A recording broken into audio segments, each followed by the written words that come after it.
Hello everyone, welcome back to the channel CodeWithAbby. In today's video, we are diving deep into one of the most powerful techniques shaping the future of AI, that is RAG. RAG stands for Retrieval-Augmented Generation. You have probably noticed that large language models, LLMs, like ChatGPT, Gemini, DeepSeek, or Grok, etc., have incredible capabilities. But they all share one big limitation, and that is they can't know everything, especially beyond their training cutoff dates. So how do we overcome this gap and make AI truly useful with fresh organization-specific knowledge? That's exactly where RAG comes in.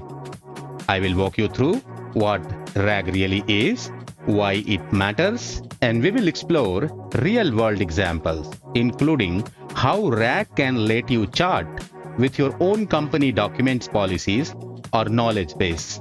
And to make it even more fun, I will be interacting with multiple LLMs directly, asking them their last training data cutoff date to prove why retrieval is essential.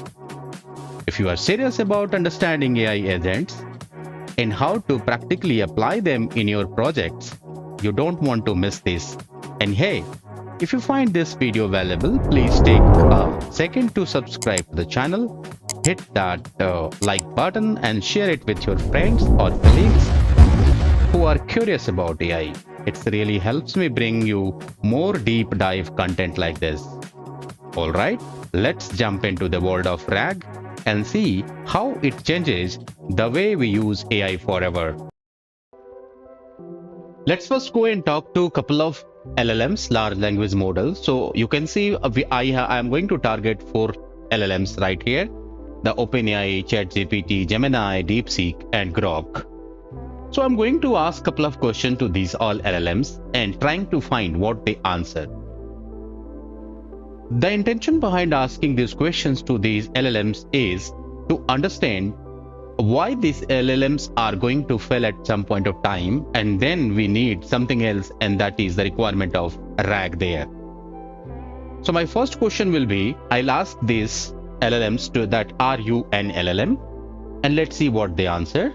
I'm again going to ask second question as, what is the training data cutoff date of these LLM? So they should tell us that what is their training data cutoff date.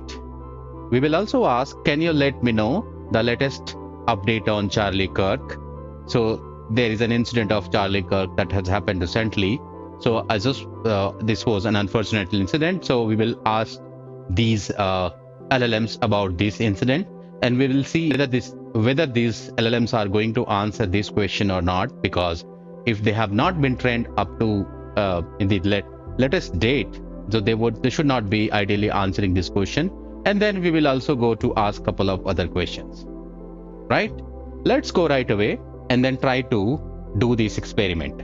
So I'm in Google Chrome here, and you can see we have opened 4 LLMs here: ChatGPT, OpenAI ChatGPT, Google Gemini, DeepSeek, and here Grok. And then we will go to ask all the questions one by one. So first question that I'm going to ask to ChatGPT is, are you an LLM? And the answer is, yes, I am an LLM, specifically GPT-5 created by OpenAI. The same question I'm going to ask to Gemini, and Gemini should answer the same. It seems, yes, I am LLM, trained by Google. Let's go and ask this to DeepSeek. Let's say what DeepSeek answers. Yes, I am DeepSeek, a large language model created by this DeepSeek company. I am designed to assist a wide variety of tasks. So this is what DeepSeek is saying. And then I'm going to say the same to Grok. Are you an LLM? And then Grok says, I am Grok, created by XAI. Think of me as a super smart conversational AI, but I don't quite fit in traditional LLM box. So this says something different, but at least 3 of the LLMs have told the same story, that yes, they are the LLMs. What is our second question? Our second question is that we will be asking, what is their training data cutoff date?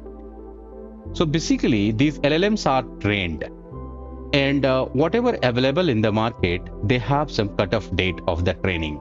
So let's see what ChatGPT says. So it says that ChatGPT, my training data goes up until June 2024, and we are in 2025. The time when the video is being recorded, it's 1st of October 2025, and this guy ChatGPT's this has been trained up to June 2024. So it is having more than 1 year and couple of months gap. Let me go and ask this Gemini. Gemini says January 2025. That's what Gemini says. And so it is also not that up to date. And let's say to DeepSeek. DeepSeek says that July 2024. So more or less everybody falls in some category. More or less somebody has been trained till very recent time, but most of them are in 2024. Let us go and ask the third question. Can you let me know the latest update on Charlie Kirk? So there is an unfortunate incident happened to this Charlie Kirk, and I'm going to ask this question to ChatGPT. ChatGPT is now, let's say, searching the web.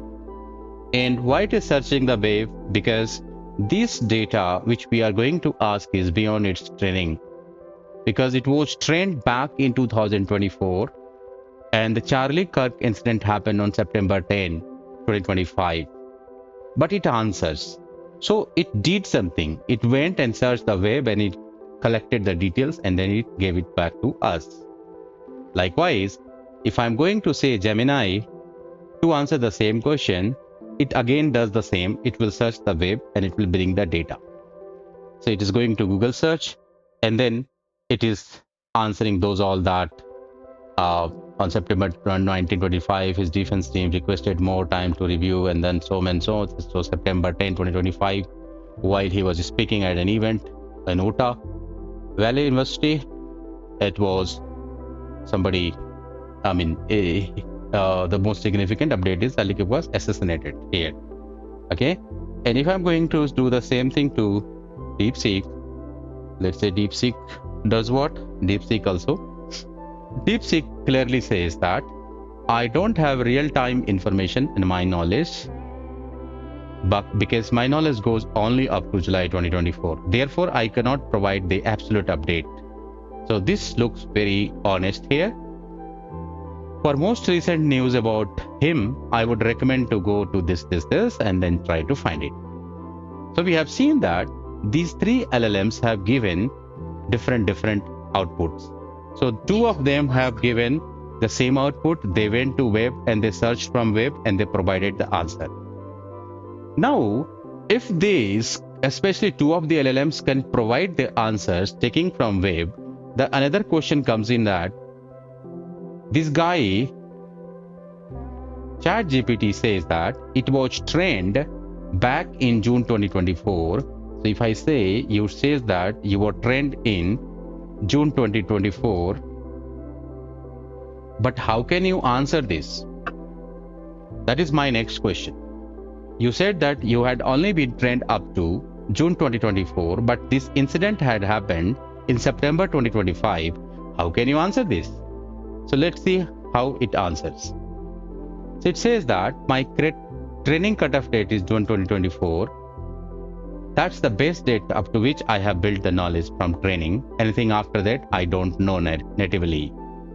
So what they did, so think of me, I go and search the web. So for events that happen after, like Charlie Kirk event, I can fetch fresh information in real using the search tool connected to the current news sources. So basically, this guy, ChatGPT, has been trained up to June 2024. But since we are asking a question which is of September 2025, it goes to web and searches it. Likewise, if we will say the Gemini is also going to give the same answer, similar answer. And so to this guy. This guy even not has given the answer, but Gemini will also go to give the answer. Now the question arises here that these LLMs, even if they had been trained back up to June 2024, and they are able to answer the latest questions even, what is the need of RAG there? So basically, the same question that we are going to ask to this guy. Since you fetch the web data, fresh web data, what is the significance of RAG? So let's see what it answers. So it answers is RAG, that is Retrieval-Augmented Generation. Its significance is that it directly addresses the biggest limitation of standard large language models, and the significance is it is I am fetching this data. I mean, it says that it is fetching the data from the web, but if you want to have exact and real data, then RAG is going to help there. So it's like you can associate RAG. I mean, if you are introducing RAG, you can associate some documents along with this LLM, large language model, and this will take advantage of the document and then can provide you the correct data based on that document. Make sense? So RAG cannot be replaced even if the LLMs can get fresh data from the web, because there is a different significance of having RAG in system. Make sense? Having said that, we have explored and we have discussed we did a conversation with many of the large language models. We are now good to understand what RAG is, Retrieval-Augmented Generation. So if I want to define RAG, it is nothing but it's a way to make an AI model smarter and more accurate by giving the right information just before it answers. So what you are exactly going to do is you are going to make the LLM smarter.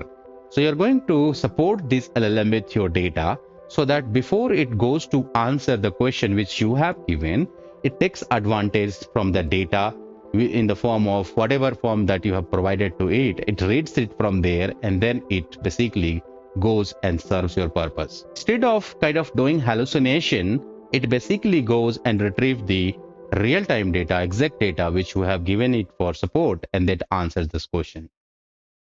It first searches your own document or database that you have provided, and then it feeds those results into AI to reply it accurate and grounded.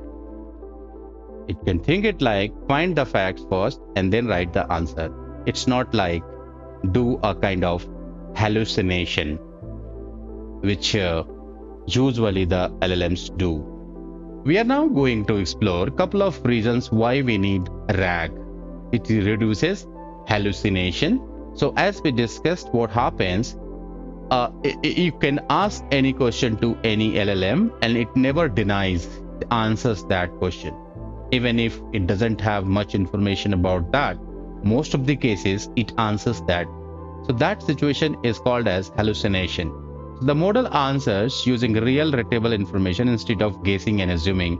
So if you are using RAG, so it does not do hallucination, instead it answers your question with the real data. It keeps answers up to date, which is the second advantage why you use RAG. It uses your own knowledge. Doesn't go to the web and captures information from here, from there, and then it provides back to you. It is faster and more reliable than web search. It is traceable and auditable. So you know that where it is getting data from, so you can do a kind of audit and do a trace as well. Can RAG be implemented with any LLM? Mostly yes. RAG can be implemented with almost any LLM. We need to keep few points in mind. Let's take an example which defines why RAG is important. Take an example of a startup. The startup is growing. Now it has grown up to more than 100 employees. So what happens? Every now and then there are questions coming from employees about their many things. For example, employee pinging HR or managers for a couple of queries for repetitive question. For example, how many paid leaves I get? Am I eligible for car lease policies? What is the process of promotion? Is there a referral bonus and how much? And like this, there are many questions. They can be repetitive questions which employees ask to their managers or HR. So what happens? There are some approaches. So this basically takes lots of HR's time and also frustrates employee because policies are hard to find and outdated. Many a times documents are not much updated, so HR really needs to find out that particular document, find the policy details, and then it replies back to each individual. The number of employees growing, it becomes very difficult for this situation to handle. So what will happen? We are going to assume both the cases, without RAG and with RAG. So if it is without RAG, employees must search through long documents. HR gets flooded with questions. Answers are inconsistent because there is a possibility that there are two set of documents existing. One is most updated, another is not. There's a possibility that the employees will get not accurate answer all the time. But if you are implementing RAG and you are following couple of steps, like we are discussing 3 steps here, so I think everything will be sorted out. So what will happen if we are going to implement RAG? What could be the steps? Step 1, all the policy documents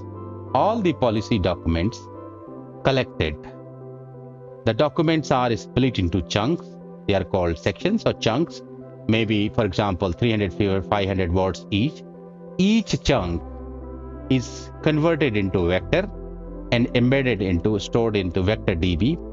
Some examples are Pinecone, Vivet, PAS, etc.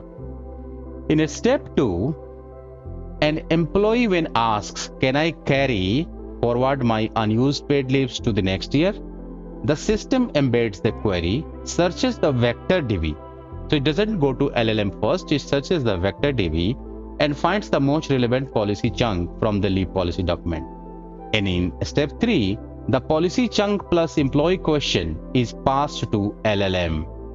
So the chunk has been added from the vector DB and employee's question. Both are combined together and then it is passed to LLM. LLM then generates the clear answer for this. So we have seen this. Once we implement RAG here, everything is sorted out. There is no inconsistency. Everything is streamlined here. And this is the significance of having RAG in system. What are the steps to implement RAG? The number 1 is read PDFs, split into chunks, create embeddings. We have already talked about.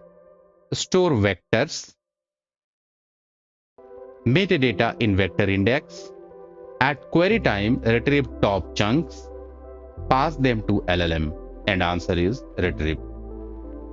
So that's all about RAG, Retrieval-Augmented Generation. We saw why LLMs alone are not enough, especially with their training cutoffs and tendency to hallucinate.